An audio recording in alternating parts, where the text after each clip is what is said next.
Well, I started in the wine business when I was 18 years old. My parents didn't own a winery or they didn't own vineyards or anything like that. My father was a lumberjack from Vermont, and my mom was a bookkeeper in a little tiny general store. My father's favorite beverage was Budweiser. So when I was 18, I hitchhiked to California. And I walked by a French restaurant and I looked in the mirror, looked in the window, and there were people eating food and wine by candlelight, and guys were wearing tuxedos. So I walked in the restaurant a couple times and I looked around, and then I went back to my dorm and I found a girl who lived in the dorm. So she cut my hair. Yes. And then I walked back into the restaurant and I went up to the owner and I said, "My name's Joseph Carr and I've worked at some of the finest French restaurants in my hometown."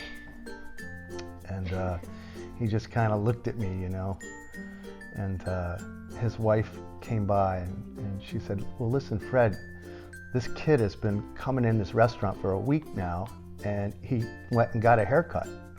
And it's a terrible haircut, so why don't we give him a job?" And they gave me a job as a busboy.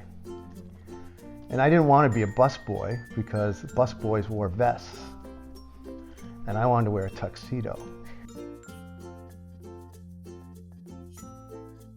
Dee and I met at a gourmet food club, blind date. She was a single mom, and I showed up wearing a bow tie. Of course. And I heard her whisper to her friend, "I think he looks like Pee Wee Herman." And from there it went.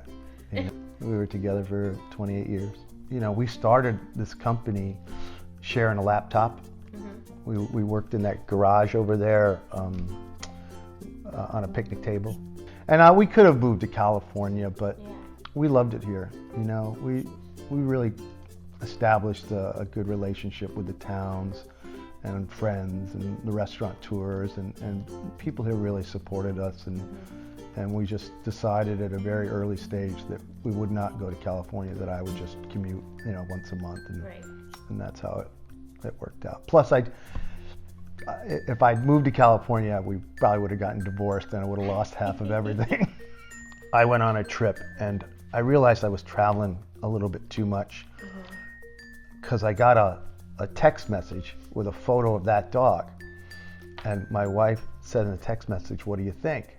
I'm like, "No way, absolutely not." But then I looked closer and the dog was sitting in my chair. So the decision had already been made about this dog. And when it was time to do this project, we had decided that we would name it Josh. But what happened was I was with my mom. My father's name was Joseph, and I was with my mom, who was 82. And I'd made the wine with a friend of mine, a guy named Tom Larson. We made the Josh wines the first time. And I didn't have a name for it. I didn't have a brand name. And there I was with a yellow pad of paper, scribbling things down and, taking pictures of chickens and animals, thinking, "Oh, I'll put an animal on the label," and all that. And what had happened was Tom and we had sat in his kitchen one day and we talked about our dads, and both of our dads had passed away. So I'm with my mom and I happened to mention that story, and she goes, "Well, why don't you name it after your father?" I go, "Well, Joseph Carr is on the label." She goes, No, Josh." I'm like, "Josh? Who's Josh? Like, what are you, Mom? What are you telling me?" She goes, "Well, Josh was your father's nickname." I'm like, "Whoa." I mean, whew, wow. And because my father, he had a life before kids. He worked on the Rutland Railroad, he raced stock cars, and he hung out with these guys that all raised hell, and they called him Josh.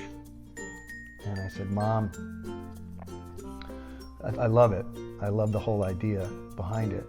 But I go, I never heard anyone in our house call my father Josh. I never heard that before." She goes, "Yeah, that's right. Because anybody that called your father Josh was not allowed in our house." That's my mother's handwriting. Is it really? Yeah. Oh, My mom practiced beautiful handwriting. she practiced calligraphy, and she wrote his name down, and I just augmented it just a little bit so it would work. And then I wrote the story about my dad on the back. Well, my wines are like my children, so if I tell you which one I like, the others will get jealous.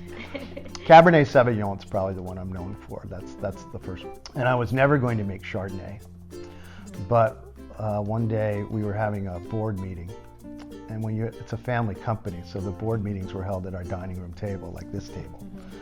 And the board consisted of myself and my wife and my daughter Kaylin, yeah. and my dog Max at the time. And Kaylin wasn't around, but we had 3 of us, so we had a quorum. We could take a vote. And my wife said, "Well, when are you going to make Chardonnay?" And I was like, "Oh, I'm a red winemaker." And she goes, "Really?" "I'm president of the company." I made Chardonnay for my wife, and it became our number 2 selling wine. My advice is find something you love to do, and then find someone you love that you can share it with.